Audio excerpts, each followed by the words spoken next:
Hi, everybody. Welcome back. It's a Wednesday edition of Raceday America. We're so glad all the family is back. And today is a good day to talk about this event in the world of horse racing. As you know, just like with technology, things are changing. Things are paid a different way. Things are managed a different way. And our guest this week has something for everybody if you're involved in horse racing. He is a nationally known syndicated handicapper. He is also a partner of Summit Racing around the country. But more importantly, he is vice president of a brand new company known as Horsebills.com.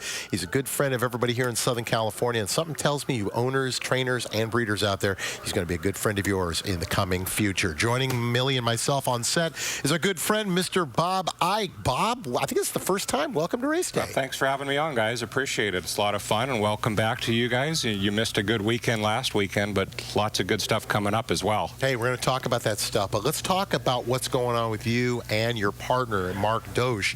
It's called Horsebills.com, and really, I think let's just start off by saying, what is it? What it is a website that allows for online invoicing and payment of the horse industry. So as a vendor, you can go on our site, create an electronic invoice, send it out to your clients who can then pay back through our website via e-check, credit card. It goes directly into the vendor's bank account. So what we've tried to do, and Mark's the brainchild of it. He is the one who came up with the idea, presented me with the business model a couple years ago at Del Mar. So it's been a process to get to where we're at, but we're happy that we did. And the whole concept was to, hey, let's take paper, envelopes, stamps, printer ink out of the equation, try to move this billing part of our industry into the 21st century. So that's where we're at with Horsebills.com. We launched a couple months ago. We're very happy with the way the website's functioning, and we're getting people to join every day. So we're fired up about it. When you talk about vendors, what sorts of vendors do you have? Well, we kind of broke it down. We call them primary vendors would be like farm managers, consigners, and then when the horse comes to the track, trainers. They're kind of the hub of how the billing is set up, and they'll tell the vet, hey, this owner owns 25% of this horse. So they're the hub, and we call them the primary vendors, and we kind of set it up through there. But other vendors are veterinarians, chiropractors, supplements providers, horse haulers, auction houses, anybody and anything that has a horse that generates an invoice, we can accommodate it. Have you found that trainers have given you feedback and said that it's helped take them out of the equation, because trainers are so busy focusing on the day-to-day horse stuff that I'm sure it's got to be a huge help not to have to worry about whether X, Y, and Z got billed to the right people and etc. Right. Some trainers, as you know, have bookkeepers. Right. Some don't. They do it themselves. Maybe the wives do it. You probably have been dragged in a couple times to do the bills over the years. So yes, we want to relieve that part of it for bookkeepers. And also, you know, we've also found that trainers are asking us, hey, will you guys actually do the bookkeeping through your site? That wasn't our original plan, but the more we thought about it, yes, we would do that. We'll do it at a rate of $1 per horse per day, which is cheaper than other bookkeepers are doing it.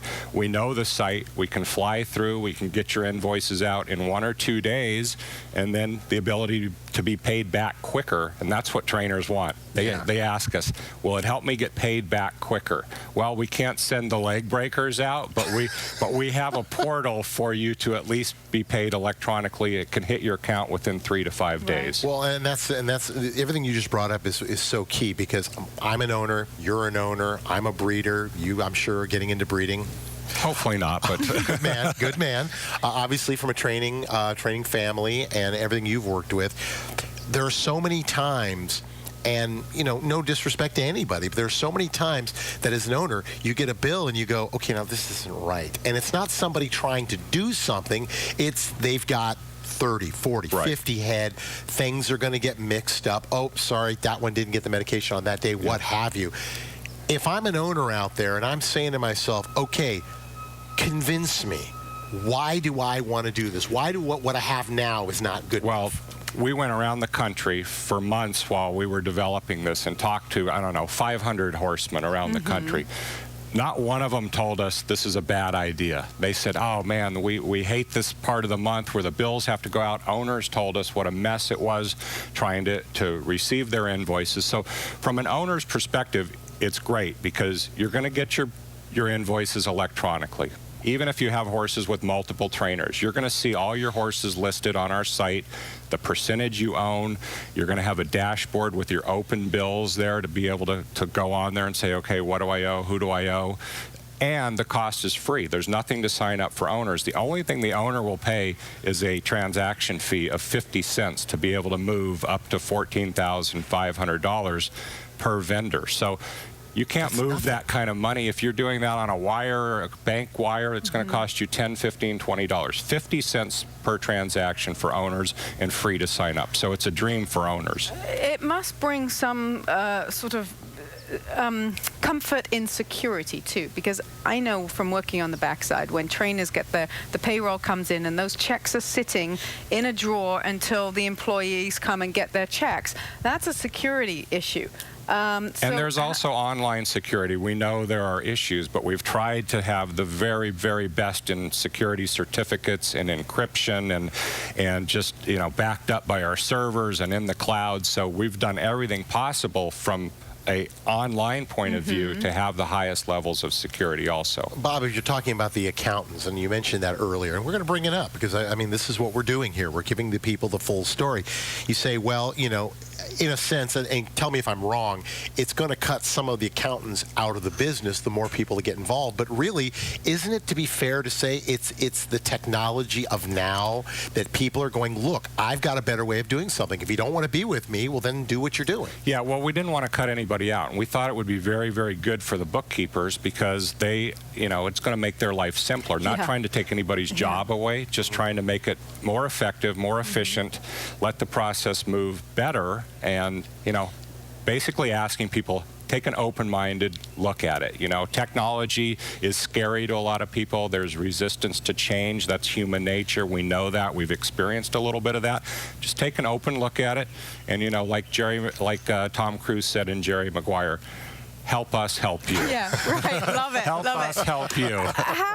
How complicated does it get when you have, and you know the racing business, horses are moving from trainer to trainer, or a horse will move, you know, with ownership. He gets claimed and now he has new owners, or owners buy into the partnership. Right. How complicated does that get? Well, that's a great question, Millie. That was my #1 concern when we built this thing, is how are we going to account for when a horse gets claimed and moves away? So we spent so much time on that, being able to relinquish primary vendorship, relinquish ownership, and make it a smooth transaction for the next person that comes in.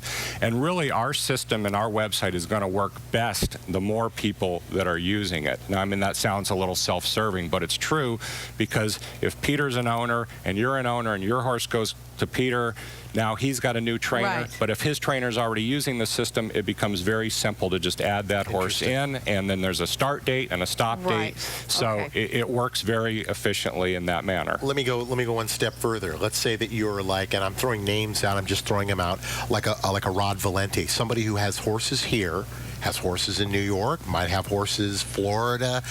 Does it change at all? Does it make it easier because of your system now to say, well, don't worry about it? Doesn't matter if he's with Todd Pletcher in Florida or if he's going to be with Bill Spar out here. It's all going to be in the same thing. That's exactly right. On his owner's account, if both trainers are using our website, he's going to see all of his horses, no matter how many trainers he's got involved. He's going to see what percentage he owns. It's all going to be listed on his owner's account. And like I said, when his invoices come in, they'll show as open bills on the dashboards. Doesn't matter how many trainers an owner would have. I'm going to go one step even further. Will this work if there's international? Wesley Ward's been bringing horses over to Europe and back and forth. Can it be used? Well, we're not there yet because there's currency deals and banking issues. We think most of Canada, we're going to be okay, but we're not quite there yet. We're just hitting hard in the United States, and then as we get bigger, then we'll think about going internationally. What does a horse have to have in order to be on that? I mean, jockey papers? Any horse that's basically listed with the Jockey Club, and even if it's an unnamed horse, you can put the dam's name in. All we require is name of the horse, and then we'll start adding ownership information. Millie, you own 50%. Peter, you own 50%. We put that in, and then when the invoice is created, this is the great thing about it. it's a one-time deal. We're invoicing the horse. So whether you have 1 owner or 10 owners on a horse, you create the invoice on our site. Everyone's got their ownership percentage. You click send, and all invoices are immediately sent. There's no attaching a PDF or sending out separate emails. Everything is done instantly. You'll have your invoices, and as the vendor, now you're ready to pay me back. This has got to be exciting for people who have partnerships. I had one for a number of years. You have one now. We see Little Red Feather, name them, Yes. Cott Campbell. This has got to be great for them, because I know one of the most difficult things to do when you have partnerships is saying, Millie's got 20%, Of Bob's this got horse, 17%. but 5% of this horse. This one's got 2.5%. Right. He spent $1,000. He's got 10 horses. That's got to be a nightmare. And we've used it for the last couple months with my syndicate, Summit Racing, and our partners love it. They're receiving their invoices online. Now, even if a horse, say we own 50% of the horse within the syndicate and an outside person owns 50%, they're not in it. Now we can break that 50% down within our partners, give them their correct ownership percentage, send them out their invoice, and then they love it. They're able to get their invoices electronically, and then we have them now paying back through e-check, so we get our money quick. It's really ideal for syndicates and partnerships.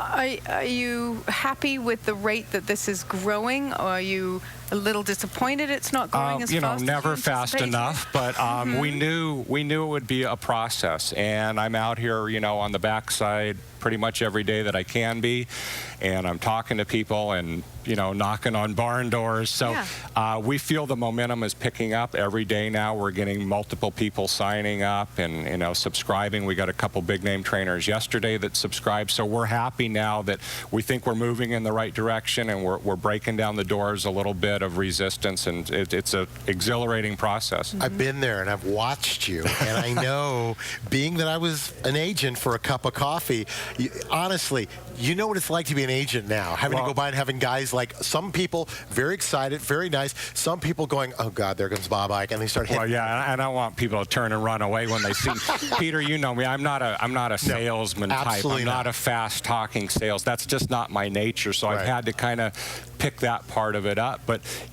Mark and I, of course, we want this to do well. We want to make money. Everybody does. But we also have a passion and a love of the horse industries. And we want to see this business thrive.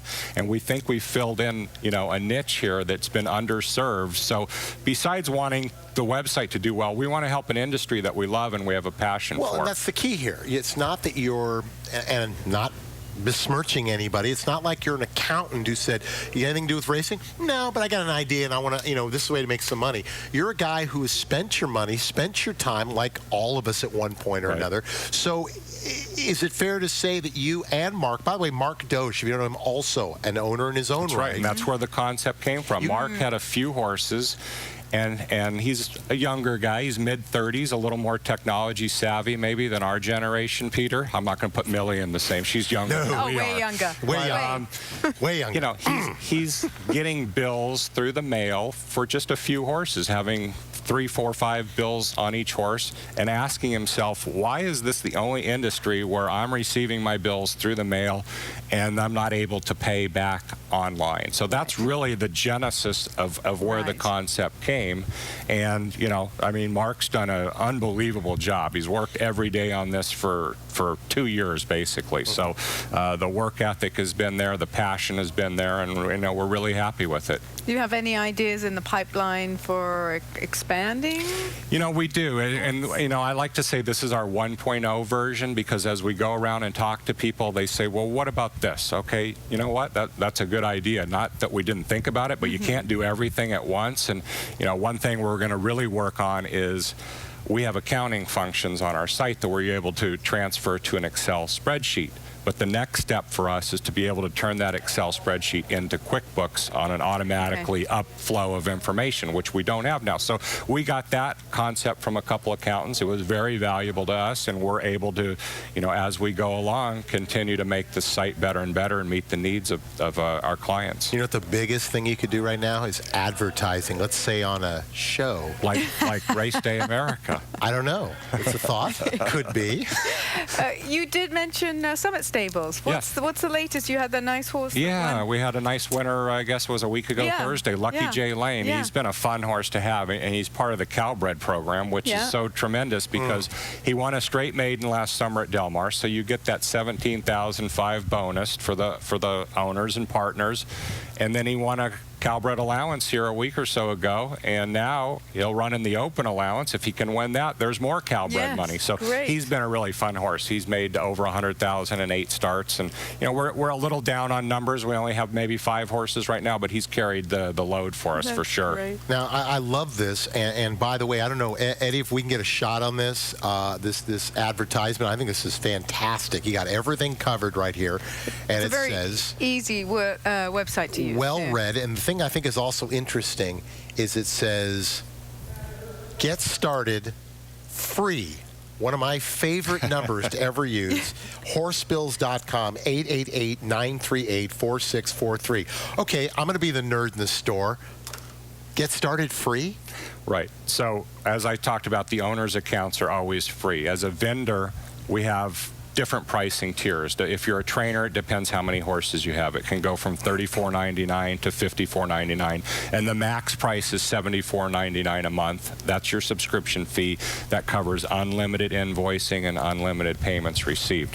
So there's no cost to anyone, including the vendors, until you're actually ready to send that invoice out or to receive a payment. So you can get on there, you can add all your horses, you can play around with it, you can learn the site, and then when you're ready to actually send invoices, that's when you need to subscribe. Well, let's get into what was happening over the weekend. Okay. She was out of the country. I was in Texas, but you were here. Yeah, but thanks to live HRTV streaming, I got to watch these races. Let's talk about this. The Cal Cup Oaks. What were your thoughts on this one? Singing Kitty, Aaron Grider. I was glad to see Aaron get a victory. Well, you know, this was a great story for Matt Chu and his owners because they claimed for $32,000 2 races back, and this was the first horse this owner has had, and what a way to come into the game, winning a $200,000 Cal Cup race, and boy, that's going to be a spoiled owner. He doesn't quite know yet how tough this game is, but a really nice win. She ran down Heat the Rocks, and a good ride and a good training job. I was watching this because we had actually a filly running in this for Eddie Tannenbaum, who ended up finishing 5th in there, lightly raced filly. But it is, again, I go back to HRTV streaming. It is, I mean, I was, you know, all the way across the other side of the world and able to watch these races on HRTV.com by the Watch Live. You've got to have a login and username, but it was so nice to be able to watch these races live. Then I thought had the Cal Cup Derby. What a great race that was in the last 16th of a mile. It was a great race, and the heavy favorite in there was Acceptance, and he was just done at the top of the lane. Surprising. He spit it out. I couldn't believe it. So Mischief Clem and Polmerac really battled. You can see Polmerac on the outside here. He just would not change leads. He looked like he could go by, and he wouldn't change leads. He hung a little bit, but give Mischief Clem all the credit. Bob Hess, Kent DeSormo dug in. Thrilling race. They're about 5 clear of the next horse, so they both ran really well. And another purses too. That was a $245,000. Another victory for Papa Clem, by the way. Another California sire now. So congratulations to everybody out there at Legacy, and of course the Hour Box, and of course Bo Hirsch and all the group out there. How about the Sunshine Millions filly and mare turf? 6.5 down the lawn, and well, you got to have Gary Stevens win.